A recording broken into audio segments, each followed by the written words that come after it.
প্রজন্ম হাসিনার পাশে দাঁড়ায় যায়, এই কারণে দাঁড়ায় যায় তার অত্যাচার নির্যাতনের কারণে। জাতিসংঘের একটা রিপোর্ট দেখেন, এই রিপোর্টে একদম to the point note by note বলে দিচ্ছে।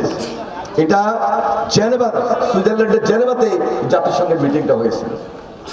সেখানে বলছে সেই ফ্যাসিস্ট সরকার বাংলাদেশের মানবাধিকার লঙ্ঘন করেছে।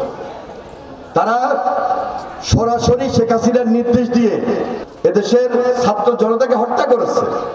তারা অনুরোধ করেছে জাতিসংঘ যে আন্তর্জাতিক অপরাধ যে ট্রাইব্যুনাল, যেটা বিশ্বে মামলা করার জন্য পরামর্শ দিয়েছে, যে আপনার বাংলাদেশের সরকার এই হত্যাকাণ্ড, এই অপরাধীদের বিচারের জন্য আন্তর্জাতিকভাবে বিচার চান এবং এই বিচারের যথেষ্ট প্রমাণ আছে, সাক্ষী আছে, এবং জাতিসংঘ সেই সাক্ষ্য দান করেছে।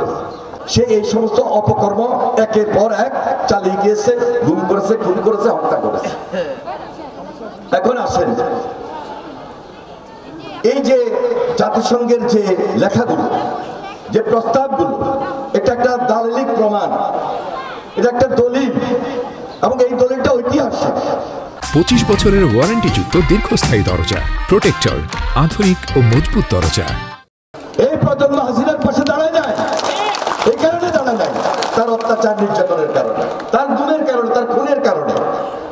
তাহলে এই যে এখন জাতিসংঘ যে সিদ্ধান্তগুলো দিয়েছে, এটা একটা দালিলিক প্রমাণ। এই প্রতিবেদনটা দিয়েছে, এটা দালিলিক প্রমাণ, এটা ঐতিহাসিক।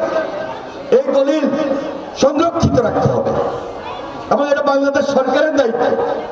এবং এই সরকারের কাছে আমি অনুরোধ করব, ভবিষ্যতে এই প্রজন্ম জানার জন্য, ভবিষ্যতে প্রজন্মের পর প্রজন্ম জানার জন্য যে পাঠ্যপুস্তক থাকবে, এই পাঠ্যপুস্তকের মধ্যে এই দলিল, এই প্রতিবেদন লিপিবদ্ধ করতে হবে। এটা প্রয়োজন, এটা গুরুত্বপূর্ণ হিসাবে জাতির সামনে প্রমাণ হিসাবে থেকে যাবে। এটা আজকে আমরা এই সরকারের কাছে প্রত্যাশা করি, এটা আমাদের দাবি। যদি এই সরকার না করে তাহলে ইনশাল্লাহ এই দেশে একটা নির্বাচন তো হবে।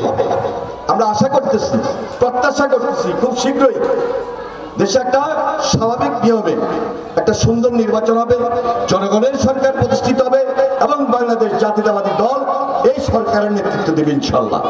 তখন আজকে বলছি, এই অঙ্গীকার আপনাদের সামনে করছি, জাতিসংঘের যে প্রতিবেদন, যে দলিল, যে ঐতিহাসিক দলিল, এটা আগামী দিনে পাঠ্যপুস্তকে রাখার ব্যবস্থা আমরা করবো ইনশাআল্লাহ।